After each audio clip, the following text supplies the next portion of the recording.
Right into the season of gardening and getting into your yard. We look into many ways to not only keep our landscape beautiful, but also make it more accessible to nature. Bees, native plants, and other elements are important to maximize the efficiency of the ecosystem around us. I really don't know too much about it. That's why to tell us more about it is the Bees in the D co-founder, joining me right here live on The Splash, Brian Peterson-Roest. Thank you for being here, Brian. It's always great to be with you. Thank you. We love to talk about it. So let's just get into some of like the generalization of what we're going to talk about, right? First and foremost, what are the most important elements to include in a bee-friendly garden during the summer months? Natives, natives, natives. It's so important that we plant some native flowers for our native bees and our native pollinators like our butterflies. Okay, so let's get into a little bit more specifics. Are there any specific native plants or flowers that you recommend that are based right here in Michigan? Well, I have a few favorites myself. I love Gaillardia, which is blanket flower. I love the black-eyed Susans. There's the cone flower. I mean, the list goes on and on. We actually have a lot more native flowers than what people think, and they're actually extremely beautiful. And so they not only help our pollinators, but they make your yard look a lot more beautiful.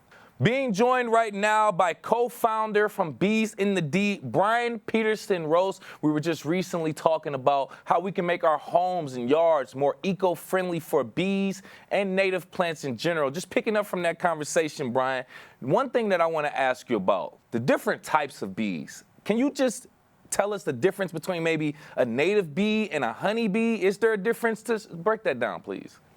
Yeah, great question. A lot of people don't realize this, but in Michigan alone, we have over 460 different species of bees. But we tend to just think of our bees like the honey bees because they do provide us with honey. But our native bees, like some of the bumblebees or the mason bees or the leafcutter bees, are extremely important to our ecosystem. Wow. Okay. So I'm going to be honest, just like the average person, I would think any bee that I see is producing honey. They're all big. I mean, they're all the same. I do see bigger bees that are, bigger and louder than other ones, but I would just never know. So with that being said, how can we ensure as gardeners that we are supporting both the honeybees and the native bees? Like I said earlier, by planting native, the native bees have more of a symbiotic relationship with those plants, but they also do benefit our honeybees and some of our other insects that we may think are bees, but they're not actually bees at all, like our wasp and our hornets. So the Oh, group is even wow. bigger if you include those wasp and those hornets as well. Woo! Now we're going down a dangerous path. I am scared of those those wasps and those hornets, but I'm pretty sure they serve a purpose though, right? But let's kind of get into the other part. So for the people who are aware of pollination in their yards and kind of do their best to set up pollinator gardens, what are some common mistakes you might have seen or heard of when people try to create these pollinator gardens, and how can they avoid those mistakes? Well, you really weeds can become a big problem. And so you have to kind of, especially at the beginning of putting these plants in, kind of be on top of things to keep those weeds from overcrowding those natives. But that's the great thing about natives. They actually are used to our climate here in Michigan, and so they don't need quite as much care as maybe some of the annuals that we plant that need to be watered quite continuously. Our natives are designed to maybe go through a little bit of a drought. And then what's nice about them is they spread and they come back every year. They're perennials, so you don't have to keep planting them each year. So I guess that's not really mistakes. That's just kind of the benefits of having the Yeah, natives. yeah, good note to have. Good note to have in our mind when we are preparing our pollinator gardens in general. Okay, so one thing I do want to kind of bring up for our gardeners and people who want to keep maybe pests and other insect away from different parts of their garden, what are the dangers of using some pesticides or herbicides, even those that are labeled bee friendly or pollinator friendly? Yeah, unfortunately, sometimes we want to take the easy route and we want to use some sprays or some Mm-hmm. pesticides to get rid of some of the pest insects or even some of the plants that we don't like. Yeah. But what we kind of forget is they don't necessarily target just those pest insects or just those plants that are kind of weeds or plants that we don't want.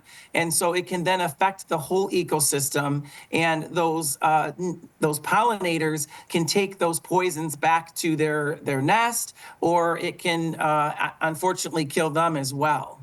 It's just so much that we got to be aware of when it comes to that. We have to be so gentle when it comes to our nature. Sometimes we just think of nature as just being completely sustainable and just continuously just growing and just rebuilding itself, and that's not always the case. We can damage, sometimes permanently or just long-term damage, a lot of the things that nature provides us, and that can easily affect the ecosystem. So I'm glad you kind of broke that down as well. With me right here live on the Splash, by the way, co-founder of Bees in the D, Brian Peterson-Roest, is talking about bees, native bees, the difference between honeybees and native bees, and also native plants and how we can best prepare our pollinator gardens. Just a couple things I want to get across from you before we let you go over.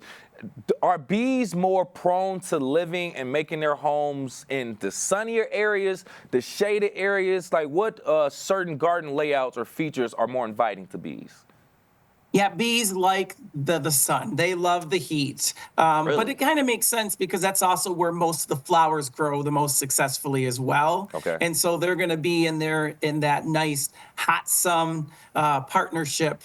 So yeah, they prefer the sunny locations, although they will go into shady locations to find some pollen and nectar from some of our plants that may grow in a little bit more of a shady location. But yeah, the sun is the preferred spot. Got you. It would make sense. I mean, I prefer the shade and the hot sun, but they're built a little bit different than we are. So besides that, what are some a few other impactful actions individuals can take to help bees in our community, maybe even beyond planting?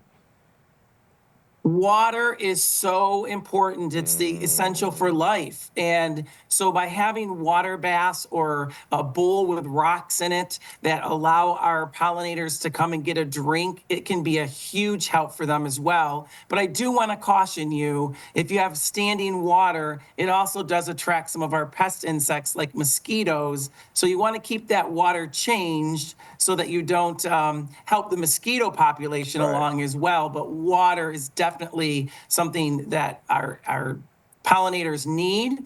And then you've already brought up, just avoid those pesticides, avoid those herbicides that can be harmful to our pollinators. 100%. I can say it myself, Brian, but it means so much more when it always comes from an expert, and we appreciate that. I know we ran through a lot of different topics. Anything else that you want to give out to our community, our gardeners in the West Bloomfield community, before we let you go? No, I just want to add that we love our partnership with West Bloomfield. We've already did our Beekeeper for a Day tour, which was so much fun to get some of the community members in the hives. And I just would encourage you to continue to watch and follow some other events that we have coming up. We probably are doing again our Honey Sommelier event a little bit later into the season, which is quite a unique event where you get to learn to smell and taste different honeys, much like wines. And so it's always fun for us to get to do that. I know the Pollinator Palooza is coming up. So all kinds of fun things that we get to be a part with West Bloomfield Parks especially. Yeah, learn a little bit more about nature. Treat these bees differently when you know a little bit more about them. That's what I'm taking away from you. But I thank you so much again for your time and your knowledge. Once again, co-founder of Bees in a D, Mr. Brian Peterson-Roest. Thank you again for your time. Thank you so much for having me again.